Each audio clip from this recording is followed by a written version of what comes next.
हमारे संविधान निर्माता उन्होंने अनुच्छेद 343 में ये कहा था कि हिंदी भारत की राज्य भाषा है और देवनागरी लिपि में पूरे सरकारी कामकाज होगा पूरे देश में। लेकिन एक अश्योरेंस दी गई थी कि 15 साल में मैं आपको लीवे दे रहा हूँ, 15 साल के बाद हिंदी वो भाषा बन जाएगी। मुझे याद है कि जब मैं पढ़ती हूँ तो वो मुझे pages are very clear in front of me कि ये लिखा गया था कि होम मिनिस्ट्री की तरफ से नोटिफिकेशन भी जारी हो गई थी कि हिंदी अब कल से आपकी ऑफिशियल लैंग्वेज हो जाएगी। लेकिन इतना विरोध हुआ, खास करके तमिलनाडु में विरोध हुआ। सर, आपकी सरकार उस वक्त नहीं थी तो ये दोष आपके ऊपर कुछ भी नहीं है, लेकिन मैं ये जानना चाहती हूं कि अगर आज भी वो कॉन्स्टिट्यूशन का पार्ट है, हिंदी को राज्य भाषा बनाना है और आपके पास इस तरीके के विरोध आते हैं, आप बच्चों को हिंदी ही नहीं सिखा पाओगे। आप पूरे देश में जब बच्चों को हिंदी नहीं सिखा पाओगे तो आप ये राज्य भाषा हिंदी कैसे और कभी भी नहीं बनेगी। सर, मेघा जी से कुछ सीखना पड़ेगा। जिद भी मेरा, पट भी मेरा। रावण भी जिंदाबाद, राम तो अच्छा है ही। अभी मेरे को कोस रही थी क्यों हिंदी थाप रहे हो, तो मैंने पूछा, अभी पूछ रहे कि मैं हिंदी क्यों नहीं लगा चला रहे हो। भाई देखो, समय बदल चुके हैं मेघा जी। अभी एनईपी को मैं आपको कोट करना चाहता हूँ। एनईपी ने कहा कि भारत की, और प्रधानमंत्री जी कम से कम पिछले 5 साल में कम से कम 1000 बार कह चुके होंगे, भारत की सभी भाषाएं राष्ट्रभाषा है जी। All language are national language, be it Marathi, be it Tamil, be it Telugu, be it Ahomiya, be it Oriya, be it Bengali, be it Punjabi, be it Hindi और be it Urdu, all are national language. सभी भारतीय भाषा राष्ट्रीय भाषा है। आज टेक्नोलॉजी के जमाने में हमारे बच्चों को हम सुविधा देना चाहिए, उसकी आवश्यकता, उसकी रुचि और उसकी सहजता, जिसमें सुविधा है उसी में वो लैंग्वेज सीखे। आज देश में बहुत सारे लोग हिंदी बोलते हैं, व्यवहारिक हिंदी बोलते हैं। क्या कोई पढ़ाने के कारण होती है क्या? वो एंटरटेनमेंट इंडस्ट्री के कारण, वो कामकाजी बिजनेस के कारण, टूरिज्म के कारण, ट्रैवल के कारण। देखो, सोसाइटी में हम कोई आर्टिफिशियल कोहोट ना बनाए, हमें इसको नॉर्मली ग्रोथ होने देना चाहिए। इसीलिए एनईपी ने कहा कि हम त्रिभाषी ही होना चाहिए। Is up to the choice of student में कहूंगा। फिर उसमें से जैसे मार्केट की आवश्यकता है, कोई व्यक्ति उड़ीसा का तमिलनाडु जाएगा काम करने के लिए, वो अगर 2 शब्द तमिल भाषा सीख के जाएगा तो शायद उसकी पगार में फर्क आएगी। कोई व्यक्ति पंजाब में काम करने के लिए जाएगा, उसमें अगर 2 शब्द पंजाबी में सीख जाएगा तो थोड़ा उसको काम करने में सहूलियत होगा। भाषा दूरी को मिटाता है, बढ़ाता नहीं है। कुछ लोग राजनीतिक दृष्टि से ये सब इधर उधर करके करने का एक अनावश्यक डिबेट भी, तो नॉलेज की विषय है। नॉलेज जितना हो उतना ही अच्छा है। ओके, ठीक है, आपके जवाब को एक्सेप्ट करती हूँ। सर, आपसे ये भी पूछना चाहती हूँ कि आपकी एनईपी में आपने बात करी है about the APAAR ID, which is going to be a unique student ID, एक राष्ट्र एक छात्र आईडी। पर थोड़ा कन्फ्यूजन है मुझे। मैं ये समझना चाहती हूँ कि हमारे पास आधार तो है ही सर, फिर आपार की क्या ज़रूरत है? आपार कितना अलग होगा आधार से, और क्या आपने इसे मैंडेटरी बना दिया है? Will students have to get APAAR ID? देखिए, अभी उसके पहले थोड़ा और एक विषय में आपको स्पष्ट करना चाहूँगा कि हमारी जो पढ़ाने की व्यवस्था में हम लोगों ने कुछ एलिट इंस्टीट्यूशन पहले क्रेडिट फ्रेमवर्क में जाते थे। ओके।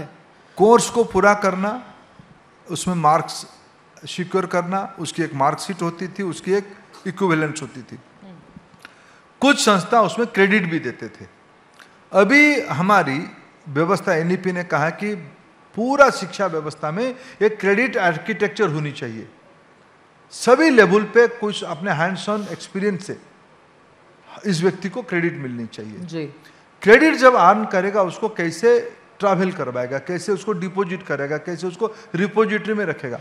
इसीलिए कल्पना किया गया कि एकेडमिक बैंक ऑफ क्रेडिट, व्यक्ति की सारे डिग्री, क्रेडिट, कॉम्पिटेंसी एक अकाउंट में रहेगी, डिजिटल प्लेटफॉर्म पर रहेगी। उसको सफलता के साथ इसको देश में लागू कर दिया गया है।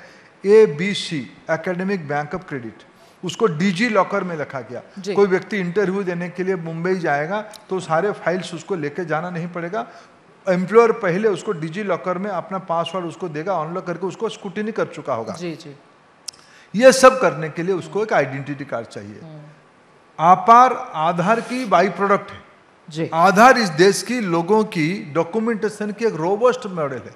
जब आधार को सोचा गया था, कई प्रकार की बाई प्रोडक्ट को सेक्टर स्पेसिफिक सोचा गया था। जैसे मैं पहले पेट्रोलियम की काम देखता था, उस समय में हम लोगों ने एक इंस्ट्रूमेंट बनाया पहल में क्या किया, हम लोगों ने लोगों की जो LPG consumer number, bank account number और आधार आईडी, ये तीनों को मिला के उसकी एक पेमेंट गेटवे उसके लिए बना दिया कि सरकार की सब्सिडी बिना लीकेज के इसके पास सीधा जा पाए।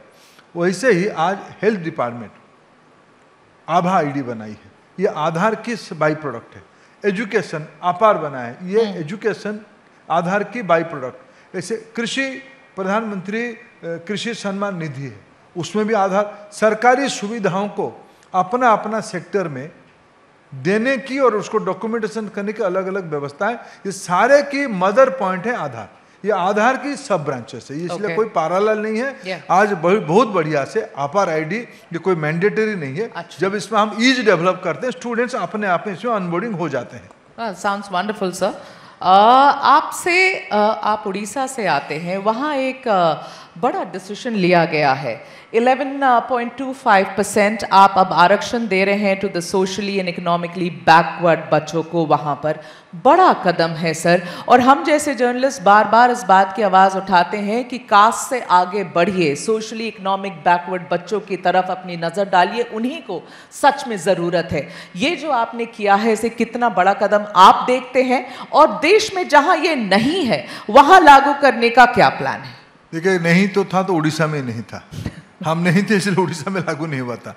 पिछले 30 सालों में उड़ीसा एक ही राज्य था जिन लोगों के हाथ में दायित्व रहा, उन्होंने अपना अफर्मेटिव एक्शन को, अपना सोशल जस्टिस की अंडरस्टैंडिंग की सीमा होने का, उन्होंने जो संविधान की व्यवस्था है कि पिछड़े समाज के लोगों के लिए उस राज्य में जितने अवेलेबल स्पेस है, अवेलेबिलिटी भी आवश्यकता है, 50% के नीचे रहेगा अवेलेबल स्पेस को भरने के लिए।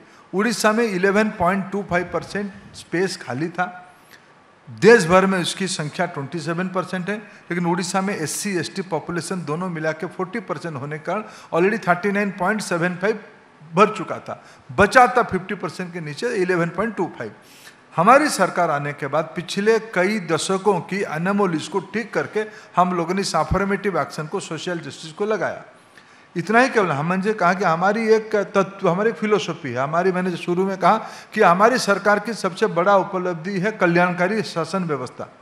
कल्याणकारी वेलफेयर स्टेट में एक आवश्यकता है वंचित वर्गों को एक समान लेवल प्लेइंग फील्ड पे ले आना, केवल सामाजिक दृष्टि से नहीं, आर्थिक दृष्टि से भी। प्रधानमंत्री नरेंद्र मोदी पिछले दिनों में इस देश में तथाकथित जनरल वर्ग के बच्चों के लिए भी आर्थिक पिछड़ेपन के आधार पर आरक्षण की व्यवस्था किया। वंचित वर्गों को सामाजिक न्याय देने के लिए अफर्मेटिव एक्शन की आवश्यकता है। ये सरकार देश में हो या उड़ीसा में हो, हमारे एक विचार होने का उसको हमने उड़ीसा में लागू किया, उसको समाज ने अच्छे से स्वीकार किया है।